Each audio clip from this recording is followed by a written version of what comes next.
Assalamualaikum warahmatullahi wabarakatuh. Hai, perkenalkan saya Sinta Puspitasari, mahasiswa program studi pendidikan Bahasa dan Sastra Indonesia, Fakultas Keguruan dan Ilmu Pendidikan Universitas Riau. Nah, di kesempatan kali ini saya ingin membahas tentang salah satu materi, yakni teks eksplanasi kompleks. Nah, adapun beberapa pembahasannya, yaitu mengenai pengertian dari teks eksplanasi kompleks, lalu juga tujuannya apa, dan juga struktur teks eksplanasi kompleks, ciri-ciri teks eksplanasi kompleks, dan juga nanti akan dibahas tentang kaidah kebahasaan dari teks eksplanasi kompleks, dan juga nanti saya akan paparkan bagaimana contoh dari teks eksplanasi kompleks.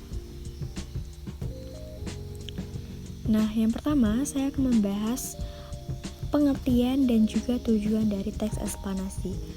Teks eksplanasi adalah teks yang berisi tentang proses mengapa dan bagaimananya suatu peristiwa alam, ilmu pengetahuan, sosial budaya, dan lainnya bisa terjadi. Nah, juga melalui teks eksplanasi, setiap kejadian yang terjadi di sekitar kita tidak hanya diamati dan dirasakan saja, tetapi juga digunakan sebagai pembelajaran. Hal tersebut untuk mengetahui mengapa kejadian tersebut itu bisa terjadi.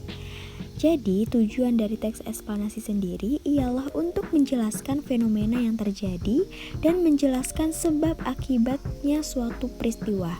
Nah, dalam teks eksplanasi ini juga mengandung beberapa fakta yang dirangkai secara berurutan dan berhubungan antara sebab dan akibatnya.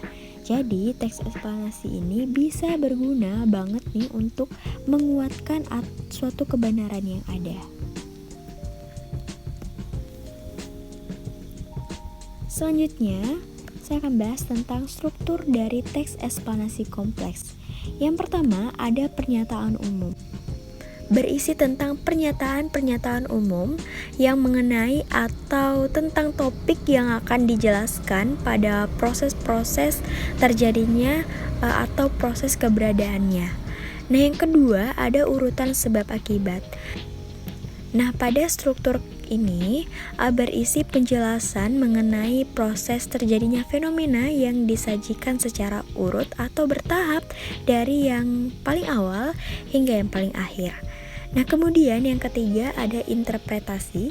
Interpretasi ini yaitu berupa kesimpulan dari topik yang telah dijelaskan. Nah, selanjutnya saya akan bahas tentang ciri-ciri dari teks eksplanasi kompleks.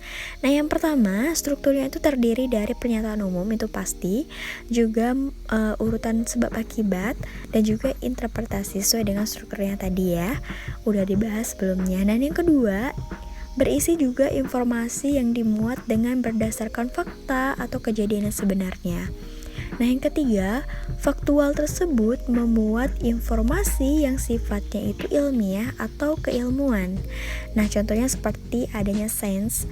Dan juga yang keempat, sifatnya informatif serta tidak berusaha untuk mempengaruhi pembaca untuk bisa percaya terhadap hal yang akan dibahas. Nah, yang kelima, memiliki atau menggunakan sequence markers atau misalnya gini, dengan menggunakan adanya kata kedua atau ketiga dan sebagainya. Bisa juga dengan menggunakan kata pertama, berikutnya, terakhir, selanjutnya gitu.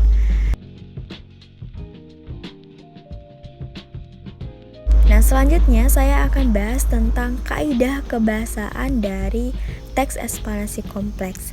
Nah, yang pertama, dia lebih fokus pada hal-hal umum atau generik karena dia tuh tidak fokus pada manusianya, tapi lebih fokus pada hal-hal umumnya.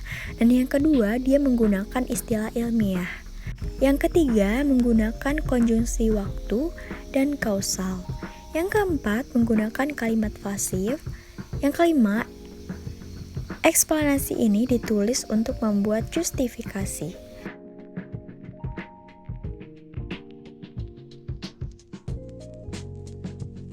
Nah, selanjutnya saya bahas tentang contoh teks eksplanasi kompleks. Nah, ini adalah salah satu contoh dari teks eksplanasi kompleks, di mana pada teks ini terdapat juga sesuai dengan strukturnya tadi, yaitu yang pertama ada pernyataan umum, yang kedua tentang urutan sebab akibat, dan yang ketiga adanya simpulan. Nah, jadi itulah kira-kira gambaran dari teks eksplanasi kompleks. Mudah-mudahan bisa dapat dimengerti dan dipahami. Saya Sinta Puspasari mengucapkan terima kasih atas partisipasinya. Nah, saya pamit undur diri dulu. Wabillahi taufiq wal hidayah. Wassalamualaikum warahmatullahi wabarakatuh.